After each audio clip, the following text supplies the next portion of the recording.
Ano ang mensahe ng Panginoong Hesus para sa 7 churches of Revelation? Ang 7 iglesia sa Apokalipsis ay ang literal na 7 churches sa Asia Minor o mas kilala ngayon bilang Turkey na itinanim noon ni Apostol Pablo. Ngunit ito rin ay kumakatawan sa kalagayan ng mga Christian churches sa ngayon o sa kalagayan ng mga Kristiyano sa mga huling araw. At ito po ang mensahe at pagsaway ng Panginoong Hesus na ipinarating niya sa atin sa pamamagitan ng 7 anghel ng 7 iglesia. Sa iglesia ng Pergamos, alam ng Panginoon na sila'y nakatira sa kinaroroonan ng trono ni Satanas. Dahil nasa Pergamo noon ang Great Altar of Zeus na Diyos-Diyosan ng mga Griego. Gayunmay nanatili silang tapat sa Panginoon at hindi sila tumalikod sa pananampalataya kahit na si Antipas na tapat na lingkod ng Panginoon ay pinatay sa kalagitnaan nila. Ngunit sinaway sila ng Panginoon dahil may ilan sa kanila na sumusunod sa doktrina ni Balaam. Si Balaam ay nagturo kay Balak upang mahikayat ang mga Israelita na magkasala. Kaya't kumain sila ng mga pagkaing inihandog sa mga Diyos-Diyosan at gumawa ng sexual na imoralidad sa mga babaeng Moabite. At dahil sumali sila sa pagsamba kay Baal Peor ay nagalit sa kanila ang Diyos. May ilan din sa kanilang sumunod sa doktrina ng Nicolaitans. Ang doktrina ng Nicolaitans ay isang uri ng antinomianism o ang paniniwalang ang anumang kasalanan na gawin sa laman ay walang kinalaman sa kaligtasan ng kaluluwa. Kaya halos katulad po ito sa doktrina ni Balaam dahil ang doktrinang ito ay naghihikayat din sa isang tao na gumawa ng sexual na imoralidad. Taliwas po ito sa utos ng Diyos sa atin na tayo ay magpakabanal at huwag dudungisan o sisirain ang kanyang templo o ang ating katawan.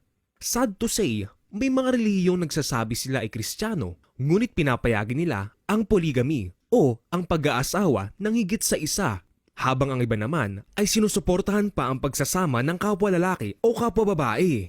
Kaya tuloy ang mga tao ay patuloy pa rin sa paggawa ng ganitong mga kasalanan. Sa iglesia naman sa Epeso, alam ng Panginoon ang kanilang pagpapagal at matyagang pagtitiis ng maraming hirap, alang-alang sa Kanya. Ngunit hindi sila sumuko. Hindi din nila kinukonsinti ang masasamang tao at sinubok din nila ang mga nagsasabing sila'y apostol at pinatunayan sila'y huwad. At tulad ng Panginoon ay kinapopuotan din nila ang doktrina ng Nicolaitans. Subalit may isang bagay na ayaw ng Panginoon sa kanila. Iniwan nila ang kanilang unang pag-ibig. Kung titignan nyo ang iglesia ng Epeso, tila ba sila ay isang perfect church dahil sila ay sagana sa mga gawa. Ngunit kung papansinin nyo, ang mga liham ni Pablo sa mga taga-Epeso ay lagi niyang ipinapaalala sa kanila ang kagandahang loob ng Diyos at ang kanyang kaloob na kaligtasan. Na ito ay hindi bunga ng kanilang mga gawa, kaya't walang sinuman sa kanila ang maaaring magmalaki. Kaya nga ipinagdasal ni Pablo na manatili nawa si Kristo sa kanilang mga puso sa pamamagitan ng kanilang pananalig. At pinaalalahanan niya sila na ang dapat na maging ugat at pundasyon sa lahat ng kanilang mga gawain ay pag-ibig. Ibig sabihin, masyado silang naging focus sa paggawa ng mga gawain ng simbahan at dahil sa kanilang mga gawa, sila ay naging mapagmalaki. Sa katunayan, ay pinaalalahan sila ni Pablo na maging mapagkumbaba, mahinahon at magparaya dahil sa kanilang pagmamahal sa isa't isa. Pinaalalahanan din ni Pablo ang mga amo na maging mabait sa kanilang mga alipin at huwag silang pagbantaan. Tandaan, pag hindi mo inibig ang iyong kapwa, maging ang iyong mga kaaway, ay hindi mo rin iniibig ang Diyos. At dahil dito, ay iniwan na nila ang kanilang unang pag-ibig. Ang kanilang personal na relasyon sa Diyos ay naging isang patay na relihiyon na lamang. Dahil ang mga bagay na kanilang ginagawa ay hindi na out of love para sa Panginoon. Kaya kapag hindi sila nagsisi at hindi ginawang muli ang mga ginawa nila noong una, ay aalisin ng Panginoon ang kanilang ilawan sa kinilalagyan nito. Sad to say, marami rin pong mga Kristiyano sa ngayon na parang pariseyo na mataas ang tingin sa sarili dahil sa kanilang kaalaman sa Biblia o dahil sa kanilang mga gawa, ngunit nawala naman ang pagmamahal para sa kapwa. Tandaan, ang lahat ng bagay na ating gagawin, maging ang pag-share ng gospel, ay dapat nating gawin ng may pag-ibig dahil kung hindi, ay hindi tayo makakawin ng souls at lalo lamang silang tatalikod sa Panginoon. Sa iglesia naman ng Thyatira, alam ng Panginoon ang kanilang pag-ibig, katapatan, pagdilingkod at pagtsatsaga. At ang kanilang mga ginagawa ngayon ay higit kaysa noong una. Ngunit sinasaway sila ng Panginoon dahil pinayagan nila si Jezebel, isang babaeng nagpapanggap na propeta na turuan at linlangin ang mga lingkod ng Diyos upang makiapid at kumain ng pagkaing inihandog sa mga Diyos-Diyosan. Si Jezebel ay anak ni Etbaal na hari ng Sidon at sila ay sumasamba sa Diyos-Diyosang si Baal. Kaya nang siya ay napang-asawa ni Ahab na hari ng Israel ay dinala niya ang mga bulaang propeta at rebulto ni Baal sa Israel. Si Jezebel ay isang dominanting babae na gagawin ng lahat, mangakit, manlinlang, o kahit pumatay, makamit lamang ang kanyang mga gusto at masira ang mga hinirang ng Diyos. Kaya kahit na si Ahab, ang hari ng Israel, ay si Jezebel pa rin ang nasusunod. Kaya ang Israel noon ay napahamak dahil sa idolatriya. Nabanggit natin ito dahil ang iglesia ng Thyatira ay hinayaan ng isang babae na magturo at ang kanyang itinuro ay hindi na ang ebanghelyo kundi ang depths of Satan o ang malalalim na lihim ni Satanas. Maaring ito ay Gnostic teachings o mga katuruan na galing sa apocryphal books gaya ng Gospel of Mary Magdalene, Gospel of Judas at Gospel of Thomas na sa unang tingin ay akalain mong harmless ngunit nagtuturo na pala ng ibang ebanghelyo. Kaya sa ngayon, ang sinumang babae na may mga katangian gaya ni Jezebel ay itinuturing na may Jezebel spirit. Ang isang halimbawa ng taong may Jezebel spirit ay si Helena Blavatsky, isang occultist na nagtatag ng Theosophical Society at may malaking impact ito sa mundo dahil ang kanya ng mga occult teachings ay nagsilbing modelo para sa United Nations. Tandaan, kaya napahamak sina Adan at Eva ay dahil sa kalaman ng mabuti at masama. Kaya huwag tayong makibahagi sa mga gawain ng kadiliman na walang ibinubungang mabuti dahil kahiyahiyang mabanggit man lang ang mga bagay na iyon na ginagawa nila ng lihim. Makokorap lamang po ang utak niyo pag inalam niyo pa ang lahat ng mga itinatagong lihim ng mga Illuminati o ng mga satanista. Kaya tanging Biblia na lamang po ang ating pag-aralan upang hindi tayo mapahamak. At tularan po natin ang mga taga-Thyatira na hindi natuto ng depths of Satan. Dahil sa kanilang hindi pagsunod sa mga katuro ni Jezebel, ay hindi na sila binigyan pa ng Panginoon ng ibang pasanin.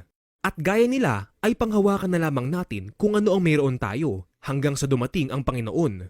Sa iglesia naman ng Sardis, alam ng Panginoon ang mga gawa nila, na sila'y kilalang buhay ng marami, ngunit ang totoo, sila ay patay. Sapagkat hindi ganap sa paningin ng Diyos ang kanilang mga gawa, kaya't ginigising sila ng Panginoon upang hindi tuluyang mamatay ang nalalabi pa sa kanila at upang ito ay kanilang palakasin. Sad to say, ito ang kalagayan ng karamihan sa mga Kristiyano ngayon. Inaangkin nila na sila ay buhay kay Kristo, ngunit patay ang pananampalataya dahil walang gawa. O kung may gawa man ay hindi naman ganap sa paningin ng Diyos. Sinasabi nila sa kanilang mga bibig na sila'y nananampalataya at umiibig sa Panginoon, ngunit hindi ito nakikita sa kanilang mga gawa.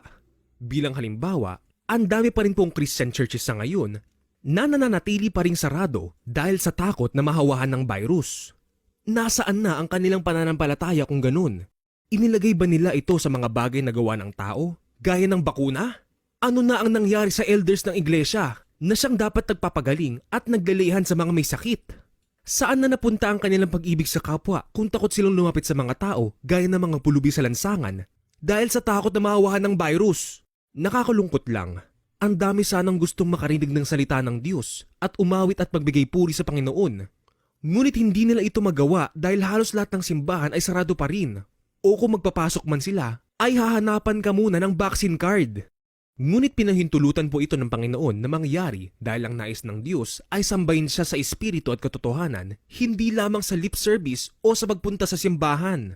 Kaya sa mga panahong ito, ay pagsumikapan na lamang natin na isapamuhay ang mga utos ng Diyos at kung paano makikita sa ating mga gawa ang ating pananampalataya. Sa iglesia naman ng Smyrna, alam ng Panginoon ang mga kapighatian na dinaranas nila at kahit mahirap lamang sila, ay mayaman naman sila spiritually.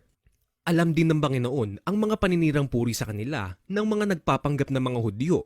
Ngunit sa totoo, sila'y mga kampo ni Satanas o ang Synagogue of Satan. Sino nga ba ang Synagogue of Satan?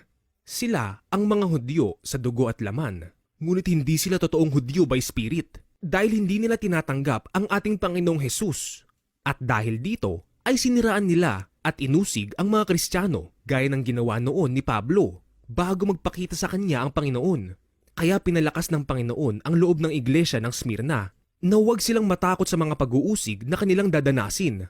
Ipapabilanggo ng Diablo ang ilan sa kanila bilang pagsubok Ngunit ang mananatiling tapat hanggang kamatayan ang siyang gagantimpalaan ng korona ng buhay. Kaya tularan po natin ang iglesia ng Smyrna dahil sila ay hindi sinaway ng Panginoon at gaya nila, ang ilan sa atin ay maaaring usigin ng mga kampo ni Satanas. Dahil hindi tayo magpapatatak ng 666. Sa iglesia naman ng Philadelphia, alam ng Panginoon na kaunti lamang ang kanilang kakayahan, ngunit sinunod pa rin nila ang kanyang mga salita at nanatiling tapat sa kanya. Kaya paluluhurin ng Panginoon ang mga kampo ni Satanas sa harap nila at sa gayon ay malalaman ng lahat na minamahal sila ng Panginoon. At dahil tinupad nila ang kanyang utos na magtiis, iingatan sila ng Panginoon sa panahon ng pagsubok na darating sa lahat ng tao sa buong daigdig. Ang iglesia ng Philadelphia ay hindi rin sinaway ng Panginoon, kaya dapat rin natin silang tularan at gaya nila, tayo din ay dapat tumupad sa utos ng Diyos na magtiis. Dahil ang magtitiis hanggang sa wakas ang siyang maliligtas.